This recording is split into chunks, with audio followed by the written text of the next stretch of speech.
संबंध। इस प्रकार अर्जुन के पूछने पर भगवान उनका निश्चित कर्तव्य बति प्रदान कर्मयोग कर बतलाने के उद्देश्य से पहले उनके प्रश्न का उत्तर देते हुए ये दिखलाते हैं कि मेरे वचन व्यामिश्र अर्थात मिले हुए नहीं हैं, गर्भ स्वतः स्पष्ट और अलग अलग है।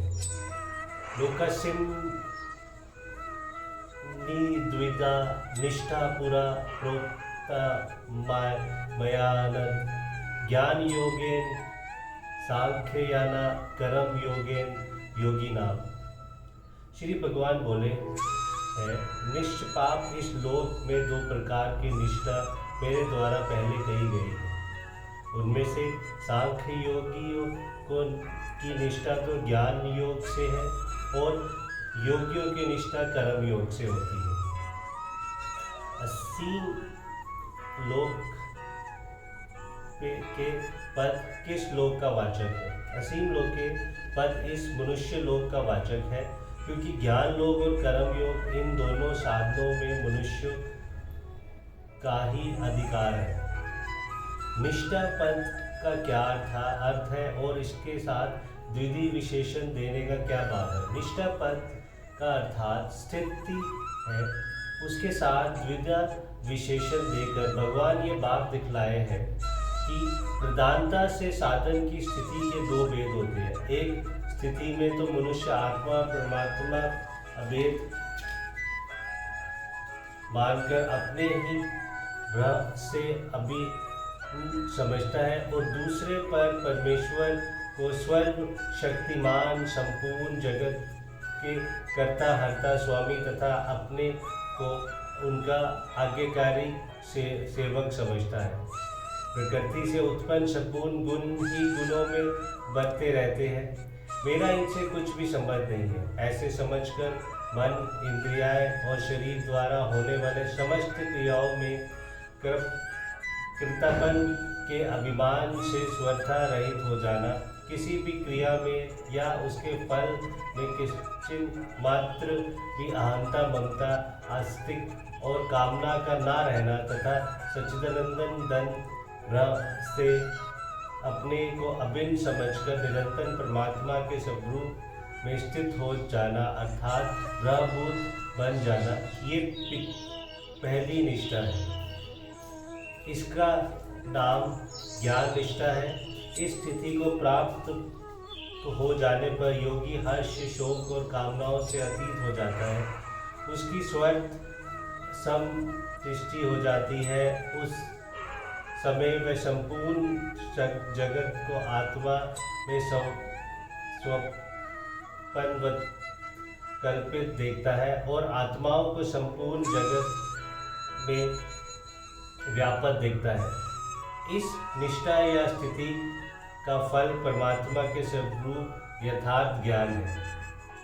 वन आश्रम स्वभाव और परिस्थितियों के अनुसार जिस मनुष्य के लिए जिन कर्मों का शास्त्र में विधान है, जिनका अनुष्ठान करना मनुष्य के लिए अवश्य कर्तव्य माना गया है, उन शास्त्र विहित स्वाभाविक कर्मों का न्यायपूर्वक अपने कर्तव्य समझकर अनुष्ठान करना, उन कर्मों में और उनके फल में ममता आस्तिक और कामना का स्वतः त्याग करके प्रत्येक कर्म की सिद्धि और असिद्धि के तथा उसके फल में सदा ही सम रहना एवं इंद्रियों के भोगों में और कर्मों में आस्था न होकर समस्त संकल्पों का त्याग करके योगारूढ़ हो जाना, ये कर्मयोगी की निष्ठा है। तथा परमेश्वर को सर्वशक्तिमान सर्वदार सर्वव्यापी सबसे सुहृद और सबके प्रेर समझकर और अपने को सर्वथा उनके अधीन मानकर समस्त कर्म और उनका फल भगवान के संपूर्ण करना, उनकी आज्ञा और प्रेरणा के अनुसार उनकी पूजा समझकर जैसे वह करवाए वैसे ही समस्त कर्म करना, उन कर्मों में या उनके फल किंचित मात्र भी ममता आस्तिक या कामना ना रखना, भगवान के प्रत्येक विधान में सदा ही संतुष्ट रहना, तथा निरंतर उनके नाम, गुण, प्रभाव और स्वरूप का चिंतन करते रहना, ये भक्ति प्रदान कर्म योग की निष्ठा है। उपयुक्त कर्म योग की स्थिति को प्राप्त हुए पुरुष ने रोग, द्वेष और काम, क्रोध इति अवगुणा को समर्था अभाव होकर उसकी सब में समता हो जाती है, क्योंकि वह सबके हृदय में अपनी स्वामी को स्थित कर देखता है और संपूर्ण जगत को भगवान का ही स्वरूप समझता है। इस स्थिति का फल भगवान को प्राप्त हो जाना है। प्रश्न: दो प्रकार की निष्ठाएं मेरे द्वारा पहले कही गई है, इस कथन का क्या भाव है? इससे भगवान ने ये बात दिखलाया है कि ये दो प्रकार की निष्ठाएं मैंने आज तुम्हें नई नई बतलाई है। सृष्टि के आदिकाल में, उसके बाद भिन्न भिन्न अवतारों में मैं इन दोनों निष्ठाओं का स्वरूप अलग अलग बतला चुका हूँ। वैसे ही तुमको भी अपने मन मैंने दूसरे अध्याय के 11वें श्लोक से लेकर 30वें श्लोक तक आदित्य आत्मा के स्वरूप का प्रतिपादन करते हुए संख्य योग की दृष्टि से युद्ध करने के लिए कहा है और 39वें श्लोक में योग विषय बुद्धि का वर्णन करने की प्रस्तावना करके 40वें से 53वें श्लोक तक फल सहित कर्म योग का वर्णन करते हुए योग में स्थित होकर युद्ध की कर्तव्य कर्म करने के लिए कहा है तथा दोनों का विवाह करने के लिए 39वें श्लोक में सब रूप से ये भी कह दिया है कि इसके पूर्व मैंने संख्य विशेषक उपदेश दिया है और अब योग विशेषक उपदेश कहता हूँ, इसलिए मेरा कहना व्यामिश्रित अर्थात मिला हुआ नहीं है। अंध संबोधन का क्या भाव है? जो पाप रहित हो उसे अंध कहते हैं, अंग कहते हैं।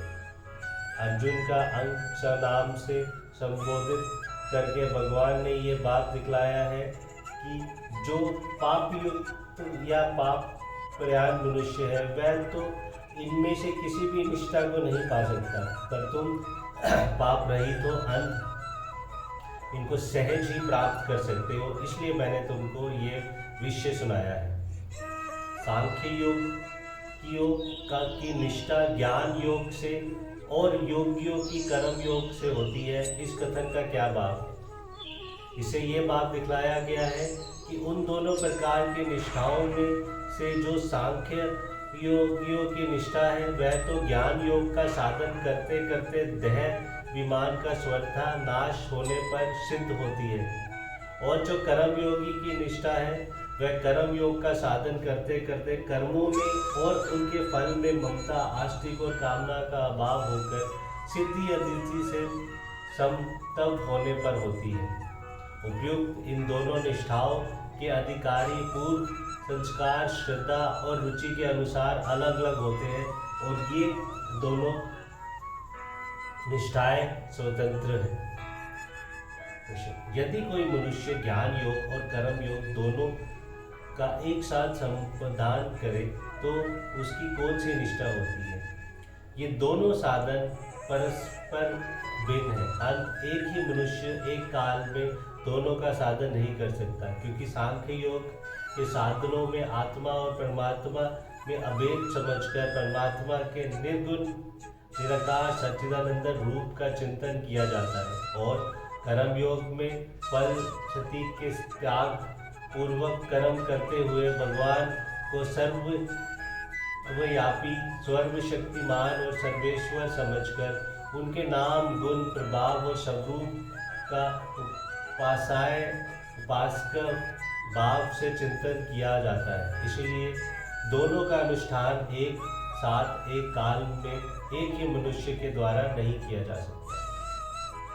जय श्री कृष्ण जी, जय गुरु।